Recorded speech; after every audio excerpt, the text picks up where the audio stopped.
Las bases de OTAN en Europa arderán. General ruso se lo habría anunciado a Estados Unidos. Un hecho impactante salió a la luz.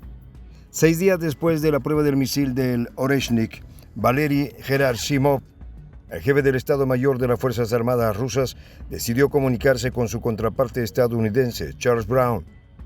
Lo que le dijo no le gustará nada a la OTAN. Los medios hablaron de ejercicios en el Mediterráneo, pero para los oídos entrenados, aquellos que solo fue una cobertura superficial, la verdad era otra. Los misiles rusos podían volar a cualquier parte y las bases de la OTAN estaban en la mira. El silencio de Brown y la falta de respuestas claras de la Casa Blanca no fueron causales. Sabían que Gerasimov hablaba en serio. Los detalles a continuación. ¿Quieres saber cómo se puede fundar la patria grande? Mira el final del video. Aunque inminente a las bases OTAN, las palabras del general ruso Valery Gerasimov, envueltas en un llamado directo a Washington, han despertado un viejo temor que nunca terminó de disiparse en los corredores de la OTAN. Hablamos del espectro de un misil ruso cruzando los cielos hacia sus bases. Una llamada que en la superficie se enmarcó bajo el pretexto de ejercicios en el Mediterráneo, pero que para aquellos que conocen las oscuras sutilezas de la diplomacia militar significa algo más. Según habría anunciado Gerasimov, el Oreshnik, el misil balístico de última generación de Rusia, podría estar ya apuntando al corazón de Europa. El periódico The New York Times fue uno de los primeros en dar a conocer la noticia, publicando con mesura los detalles de una conversación inesperada. Valery Gerasimov, jefe del Estado Mayor de las Fuerzas Armadas de Rusia, contactó a su homólogo estadounidense, el general Charles Brown, 6 días después de la prueba del Oreshnik. Lo que parecía una conversación técnica sobre ejercicios militares en la cuenca mediterránea tenía, sin embargo, la densidad de una amenaza velada. Los medios occidentales, siempre dispuestos a endulzar el contenido con un envoltorio diplomático, ocultaron lo esencial. La atmósfera de la llamada era un juego de espejos. En un lado, Gerasimov habló con mesura sobre ejercicios que envolvían unidades navales rusas en el Mediterráneo, pero bajo ese discurso latía una tensión palpable. La verdadera esencia de la llamada no estaba en los movimientos tácticos del Mediterráneo, sino en una advertencia clara. La próxima parada del misil Oreshnik podría ser Europa y no solo Ucrania. Todo esto si los Estados Unidos insistían en atacar el territorio ruso con armas de largo alcance, como los misiles ATACMS. Por supuesto, la reacción de Brown a esta advertencia no fue clara. Los registros oficiales se limitaron a confirmar la llamada y a mencionar los ejercicios navales, pero las acciones hablan más fuerte que las palabras.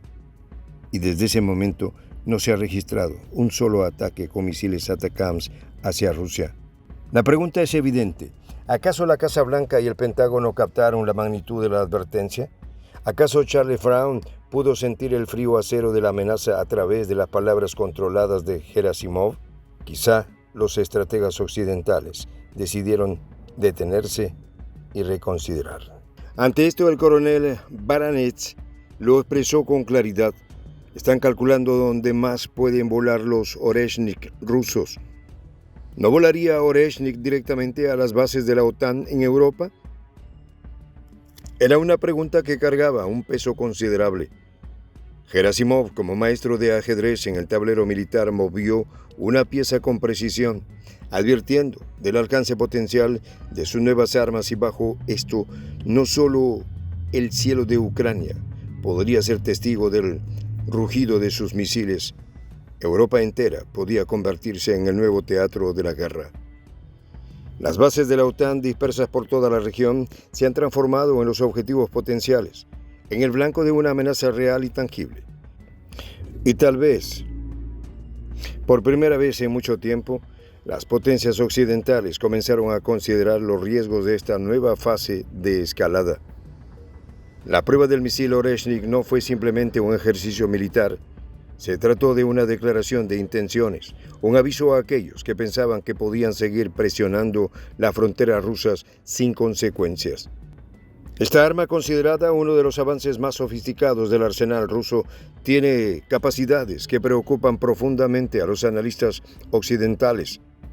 Su precisión, su alcance y sobre todo su capacidad para ser lanzado desde plataformas móviles convierten al Oreshnik en un arma ideal para golpear bases fortificadas. El miedo no solo radica en el misil en sí, sino en la capacidad rusa para emplearlo estratégicamente durante décadas.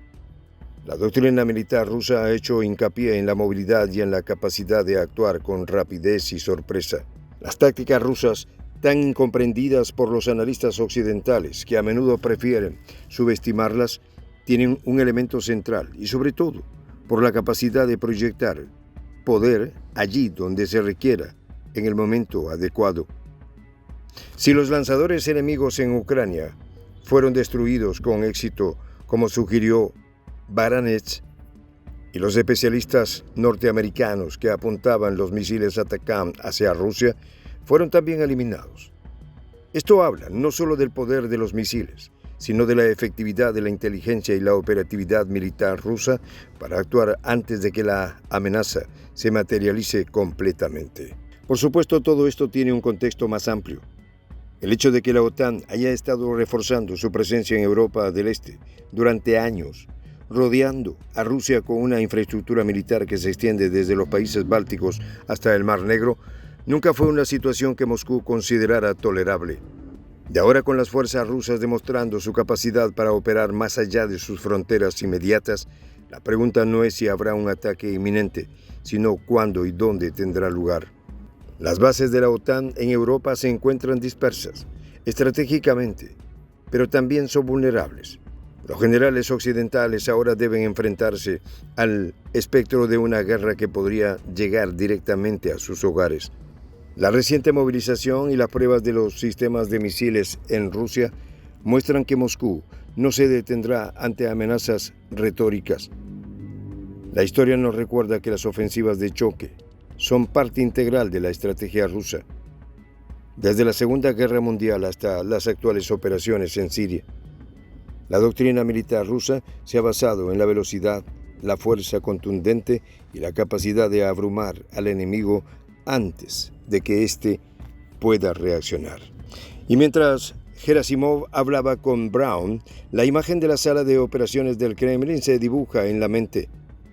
En medio de mapas desplegados con líneas que se entrecruzan señalando objetivos potenciales, los oficiales del Estado Mayor de Rusia observan cada movimiento de la OTAN. Cada base, cada instalación, cada pista de aterrizaje se convierte en un punto rojo que parpadea en el monitor, esperando una orden. Y la orden, bien lo saben todos, podía ser dada en cualquier momento. Un ataque a Rusia, como el uso de los ATACMS, sería respondido de manera inmediata y brutal. Las bases OTAN, que durante mucho tiempo se consideraron bastiones seguros, ahora enfrentan la posibilidad de ser reducidas a escombros bajo el fuego ruso. Y en este contexto y con la diplomacia occidental, sobre todo, intentará suavizar la narrativa. Hablarán de ejercicios rutinarios y de diplomacia de prevención. Pero para quienes comprenden los mecanismos de la guerra moderna, la realidad es clara. La llamada de Gerasimov fue una advertencia y un ultimátum. Detengan los ataques o enfrentarán las consecuencias, parecía decir. Cada palabra cuidadosamente medida. En esta comunidad nos juntamos para, por ejemplo, conversar, interactuar, tener puntos de idea distintos, pero, por ejemplo, también tenemos un club de lectura donde leemos fragmentos de libros que consideramos que son importantes para crecer intelectualmente. También, por ejemplo, hacemos algo como lo que hace nuestro amigo el jefazo ahí en Bolivia. Les cuento la experiencia que me parece fascinante. Él tiene un restaurante ahí en Bolivia y en ese restaurante, ahí viene lo que tiene, un televisor. Y ustedes dirán, pero qué impresionante, ¿en qué contribuye que un restaurante tenga un televisor ahí en Bolivia? Una cosa muy importante, porque él, cada vez que abre su negocio, prende su televisor y pone los videos de Prensa Alternativa. Con eso, todos los días, poco a poco, con pasos muy concretos, él hace que toda la gente que vaya a su restaurante vaya insumiendo el concepto de la patria grande. Y así, pasito a pasito, estamos construyendo la patria grande. Son esos pasos pequeños pero concretos que hacen posible que el proceso de la construcción de la patria grande sea algo que ya comenzó. Un hecho dinámico que no tiene retorno en la historia. Y de verdad, a nosotros nos gustaría que tú seas parte de esa propuesta. ¿Qué tienes que hacer? Muy simple. Dale clic en el botón unirse. De hecho, al hacerlo también contribuirás con una pequeña cantidad de dinero que permitirá que Prensa Alternativa produzca más y mejores videos. De verdad que te esperamos. La patria grande se va a construir cuando tú y yo y toda la gente de buena voluntad de América Latina y el Caribe comencemos a ser comunidad. ¿Cómo lo logramos? Interconectándonos todas las personas de buena voluntad que vivimos en América Latina y el Caribe. Y tienes una oportunidad de hacerlo, uniéndote a nuestra comunidad. Puedes hacerlo haciendo clic en el botón unirse que está en la parte de abajo. Soy el J, Juan José del Castillo, director del canal Prensa Alternativa. Si quieres ser parte de la comunidad de la Patria Grande, suscríbete a nuestro canal. Si es que quieres que te lleguen las notificaciones cada vez que subimos un video, activa la campanita. Si quieres apoyar a nuestro canal económicamente, puedes hacerlo a través de PayPal. El enlace está en la descripción del video. A nombre del equipo de Prensa Alternativa, me despido con esta expresión en el quechua milenario, Tupananchis Kama, cuya traducción es hasta volvernos a encontrar.